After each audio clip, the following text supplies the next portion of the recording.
네, 안녕하세요. 아티스트 제티팍입니다. 자, 이번 시간에는 도색에 대해 이야기를 해보도록 하겠습니다.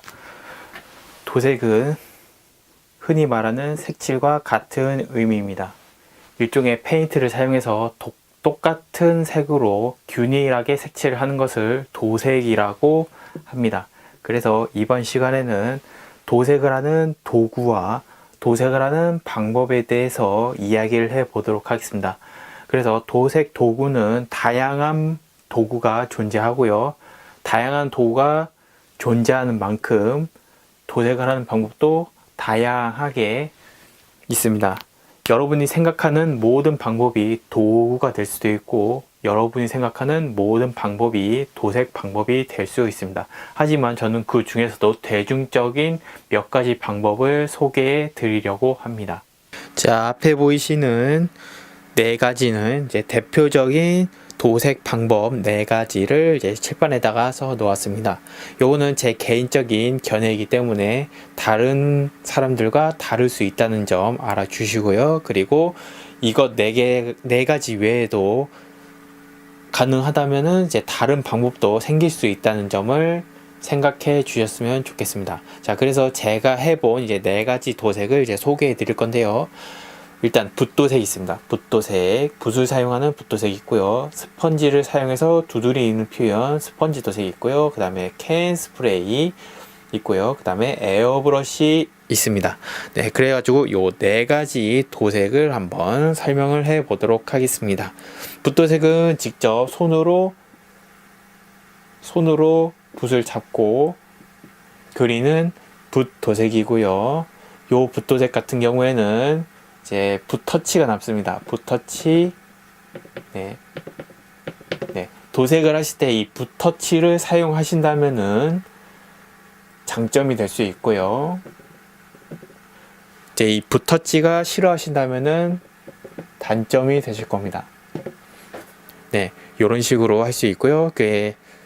전체적인 단점은 넓은 면을 한 번에 칠하기가 조금 힘들다는 그런 단점이 있습니다. 네, 그래가지고 이제 붓도색 같은 경우에는 부분 도색이나 이제 작은 파츠들을 해 주실 때 편하게 작업을 하실 수가 있습니다. 그 다음은 스펀지 도색. 스펀지 도색은 이제 스펀지를 사용해서 두드리는 도색입니다. 여기에다가 도료를 묻혀서 도색 면에 두드림으로써 이제 도색을 하게 되고요. 요 같은 경우에는 붓터치보다는 이제 균일한 도색이 가능합니다. 균일한 도색. 네, 균일한 반복적인 이제 평탄한 이제 그런 도색이 가능하시고요. 그 다음에 스텐실 기법이 가능합니다. 스텐실. 이제 마스킹이나 이제 종이를 대가지고 자기가 원하는 부분만 도색하는 게 가능하고요. 그리고 질감 표현 가능하다. 네, 질감 표현. 이거는 이제 붓도색도 마찬가지로 붓터치를 사용해서 질감 표현 가능하고 이제 붓터치에서 하지 못하는 질감 표현을 스펀지 도색에서는 가능합니다. 자, 그 다음에 이제 캔 스프레이로 넘어가겠습니다. 캔 스프레이는 도료와 가스가 들어있는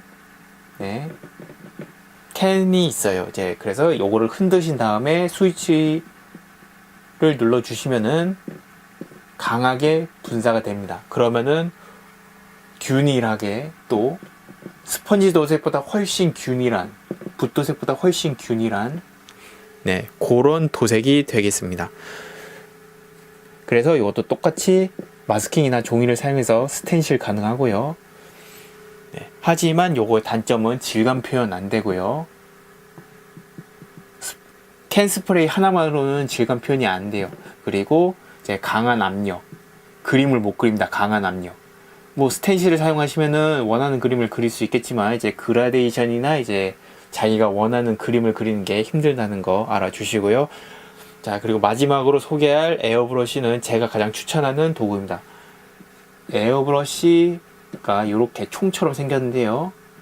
네, 트리거 타입이 있고 또 이제 더블 액션 타입이 있습니다. 그래가지고 요 트리거를 당기시면은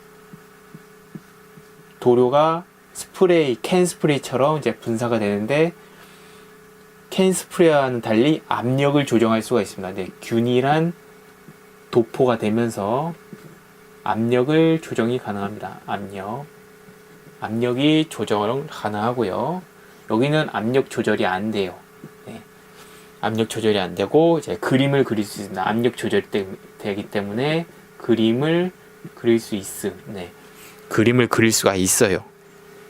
그리고 이제 캔 스프레이 같은 경우에는 한 번에 한 색깔을 사고 이제 칠하면은 이제 거기서 이제 버리는 건데, 에어브러쉬 같은 경우에는 도료만 구입하신다면은 반영구적으로 사용이 가능합니다. 하지만 항상 청소를 철저히 해 주셔야 이제 반영구적으로 사용이 가능하신 거고요. 이제 사용을 시작하면은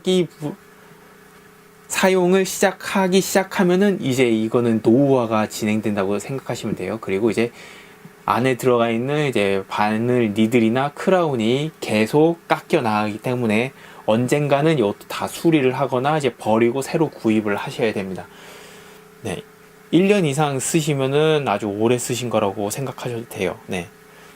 뭐 그거는 이제 어떤 도구를 쓰시던지 이제 그 1년 정도가 지나면은 노후화 되는 건 당연한 거고요.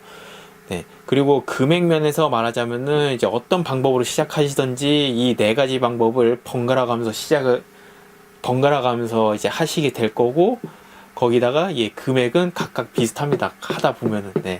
들어가는 도구나 이제 들어가는 도료 거의 비슷합니다. 다. 네.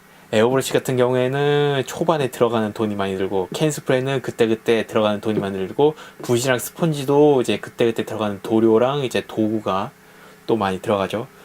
그래서 네, 어떤 거를 시작하시는지 개인 취향에 따라서 이제 시작을 하시면 되는데요. 그래도 저는 할 수 있다면 에어브러쉬로 시작하는 거를 추천해 드립니다.